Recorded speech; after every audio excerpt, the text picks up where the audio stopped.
So guys, I have been waiting for this day in cloud gaming for so long. I had no clue it was coming, let alone the fact that Nvidia was going to be the one to pull this off. And yet here we are today announcing some insane and massive hardware upgrades from GeForce Now. And let me tell you guys, if you're a cloud gamer, this is something to pay attention to, something to get excited about, and you're going to want to absolutely be subscribed to this channel, as I'm going to be covering everything in this video today, and I'm also going to have future videos talking about a lot of the stuff that we're covering in today's video. Make sure you hit that red subscribe button, also hit that thumbs up to help the algorithm, because this is some insane news and you're going to want to hear this. But with that, we're going to go ahead and let's just get straight into it. So guys, there's so much information, I almost don't even know where to start because there's upgrades left and right, even for the regular members, but I'm going to give you guys all that information first, then give my thoughts later. Check the timestamps. First, let's talk about what is happening here soon with these upgrades. That's right though, GeForce Now is upgrading with the new 3080 tier to 1440p, guys, at a whopping 120 FPS. That's right, this will now be the first major cloud gaming service, giving you more than that 60 baseline FPS. You'll also see 1600p at 120 FPS on most MacBooks, 1440p at 120 FPS on most iMacs, and of course, for those wondering about 4K, yes, 4K is coming, but it's limited right now to the Nvidia Shield TV, so that's 4K 60 FPS HDR for that. Then the select Android phones will be seeing 120 FPS if they have the display for it. So far, the only one confirmed to me is the Samsung S21 series. So I imagine a ton of mobile gamers will now be getting better FPS than most gamers who are gaming at home just by using GeForce Now. Well, how is all this being done? And you ask, well, GeForce Now is claiming new memberships will stream from the world's most powerful gaming supercomputer, the GeForce Now SuperPod, featuring 39,200 T-flops, 11 million plus CUDA cores, and almost 9,000 CPU cores, with members connecting to gaming servers supercharged with GPUs based on the Nvidia Ampere architecture and AMD Ryzen Threadripper Pro CPUs. Also, GeForce Now is claiming that this is an instant upgrade for those just using common hardware,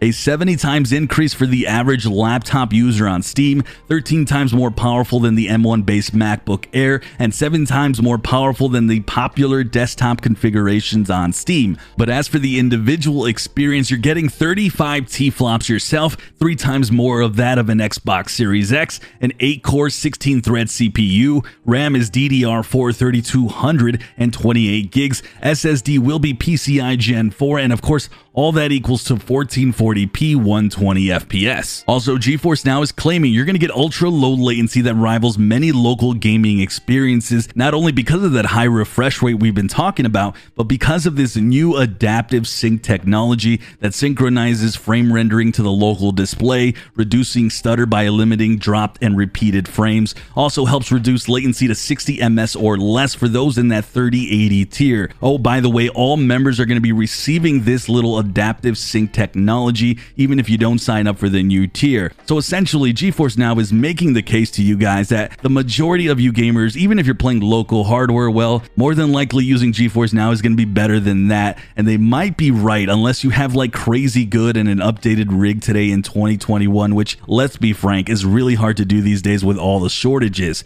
So what's all this going to cost? What does this mean for founders and regular users? Well, let's dive into that. And these upgrades that I've been talking about, the 120 FPS and higher resolutions, come in the form of a new tier simply called RTX 3080. The founders and priority members in North America and Western Europe will have early access to pre-order before the general public starting October 21st, which is today, with 6-month memberships available for $99.99, and founders will receive 10% off the sub price. And if you decide to upgrade, you'll only be charged when the membership becomes available, which we have no official word on that exact date yet. But as for everyone else, guys, pre-orders for this new 3080 tier will be available sometime next week. With that, Nvidia is saying pre-orders will begin converting to active memberships in November in North America and December in West Europe, but stay tuned for that specific date. And of course, guys, I'm going to get word out immediately to you guys when that happens. Make sure you're subscribed by hitting that red button below and hitting that thumbs up. Also, on a last note on this subject. There is a limited amount of memberships, so you're going to want to get on this. Get on it quick. I'll have a link below for you guys to check out the page when you pre-order and instructions below for the current founders. All right, guys, with all that, let me give you my thoughts on all this and some context if you're new to this channel. I've been covering cloud gaming since mid-2019. I've been playing it way before that with GFN.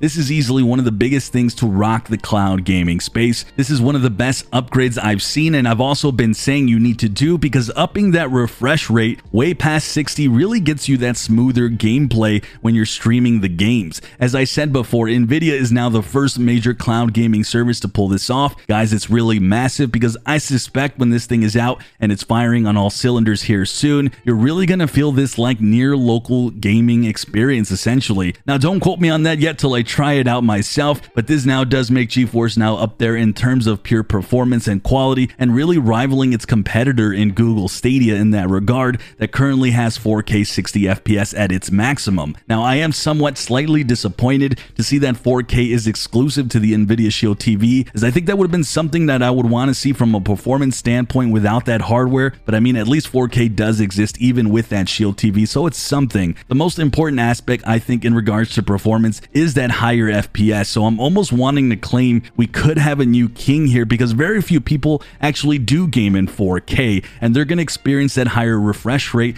a lot more common, I guess I should say. I mean, it's not a lot of people at all who do use higher resolutions like 4K, so it's going to be interesting to get this in my hands to feel this out. Even if you don't have a higher refresh rate than 60 FPS yourself on your TV or monitor, I really think you're going to feel the smoothness of this, trust me. Now, this is also a huge shot to the rest of the cloud gaming competitors. You guys are going to have to step up, in my opinion, and when I heard this news, I was excited, because this does put others on notice. It is going to force that competition to do even better, but despite all these upgrades that GFN is doing performance-wise, that's actually never been my issue with the service, ironically. The UI, in my opinion, is still a little clunky and can use some work. It can still be hard to find your games, and then logging in and out to get into your games can be pretty annoying, but these upgrades will now have me back in the driver's seat where I previously was waiting it out. My last thoughts on this, guys, is that I hope Nvidia continues to work on the service. Right now, seeing a dedicated cloud controller like its rival in Amazon Luna and Google Stadia will also increase that latency performance. So Nvidia still has some work to do, but man, guys, this is easily the biggest upgrade to a service I've seen since I started covering all this, and I am super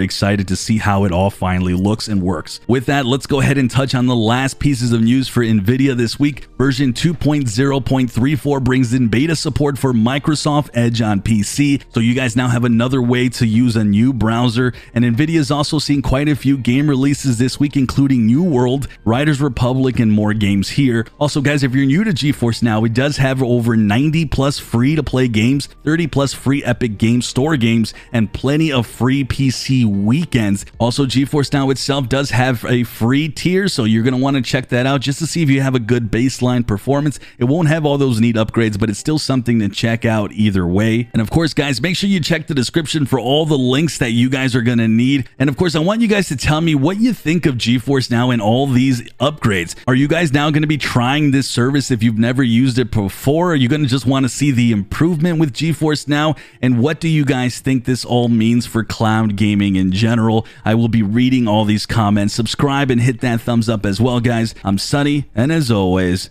I'll see you guys in the clouds.